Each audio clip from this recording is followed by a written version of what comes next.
नमस्कार, मी Shubhangi. शुभाज all in चॅनलमध्ये तुमच्या सर्वांचं स्वागत आहे. तर आज मी इथं उपमा बनवणार आहे. तर करूया सुरुवात. तर मी इथं पॅन घेतलेला आहे. पॅनमध्ये मी 2 ते 3 चमचे तूप टाकून घेतलेलं आहे आणि त्याच्यावरती मी रवा घेतलेला आहे. तर मी रवा हा मीडियम आकाराचा घेतलेला आहे. जास्त बारीकही नाही आणि जास्त मोठाही नाही. हा मीडियम आकाराचा घेतलेला आहे आणि आपण हा तुपावरती व्यवस्थित परतवून घेणार आहोत. तर आपल्याला असा भाजायचा आहे रवा की तो जास्त करपवायचा नाही किंवा कच्चा पण नाही राहिला पाहिजे. थोडासा गुलाबी रंगावरती असा भाजायचा आहे. तर दुसरीकडं मी पाणी देखील गरम करायला ठेवलेलं आहे. तर झालेला आहे आपला रवा भाजून. इथं मी कढई घेतलेली आहे. कढईत देखील मी तूप टाकून घेणार आहे. तुपाऐवजी तुम्ही तेल वापरलं तरीसुद्धा चालेल. तर मी तूप टाकलेलं आहे. तूप चांगलं कडकडीत तापलं की मग त्याच्यामध्ये आपण मोहरी, जिरे टाकणार आहोत. तर मी ते 1 चमचा मोहरी घेतलेली आहे, 1 चमचा जिरे घेतलेले आहेत.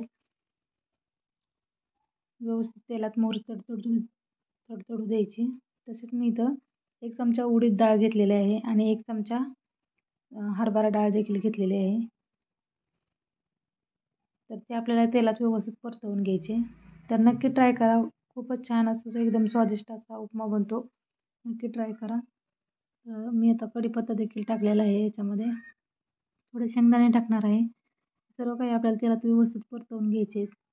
व्यवस्थित भाजून घ्यायचं आहे. मीडियम फ्लेमवरती व्यवस्थित भाजून घ्यायचं आहे. तसेच मी आता हिरवी मिरची टाकलेली आहे. कांद्याच्या पहिले मी हिरवी मिरची टाकली आहे कारण हिरवी मिरची तेलात परतली व्यवस्थित की मग त्याची टेस्ट खूप छान येते. तसेच मी थोडी कोथिंबिरीचे देठ होते ते बारीक चिरून घेतलेले ते देखील आपण तेलात टाकणार आहोत आणि व्यवस्थित परतवून घेणार आहोत. आणि सगळ्यात शेवटी मग मी कांदा चिरून घेतला होता तो देखील टाकलेला आहे आणि व्यवस्थित परतवून घ्यायचं आपलं हे सर्व काही एकत्र आता तेलात. आणि मग कांदा व्यवस्थित भाजला की मग त्याच्यात आपण जो रवा भाजून घेतला होता तो देखील आपण याच्यात मिक्स करणार आहोत. मिक्स करून पूर्णपणे व्यवस्थित हलवून व्यवस्थित मिक्स करून घ्यायचं म्हणजे जेणेकरून सर्व एकजीव होईल असं. आणि याच्यातच आपण चवीपुरतं मीठ देखील टाकणार आहोत. 1 ते 2 मिनटं व्यवस्थित त्याला परतवून घ्यायचं. व्यवस्थित एकत्र मिक्स करून पाहू शकता चवीपुरतं मीठ देखील टाकलेलं आहे मी याच्यामध्ये आता.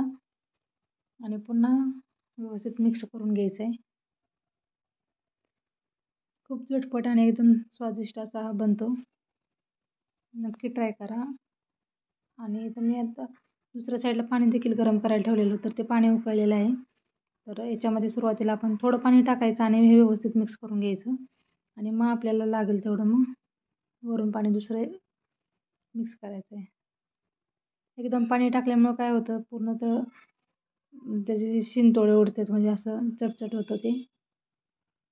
त्याच्यामुळे सुरुवातीला थोडं टाकायचं व्यवस्थित मिक्स करायचं आणि मग नंतर लगेच जेवढं आपल्याला पाहिजे तेवढं पाणी टाकून घेणार आहोत. तर पाहू शकता मी टाकलेलं आहे पाणी.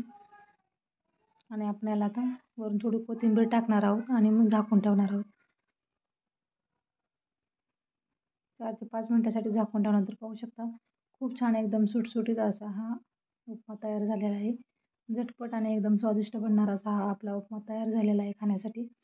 तर नक्की ट्राय करा. आवडली असेल रेसिपी तर नक्की लाईक करा, शेअर करा, चॅनलला सबस्क्राईब करा आणि कशी वाटली रेसिपी ते देखील नक्की कमेंटमध्ये सांगा. Thank you for watching.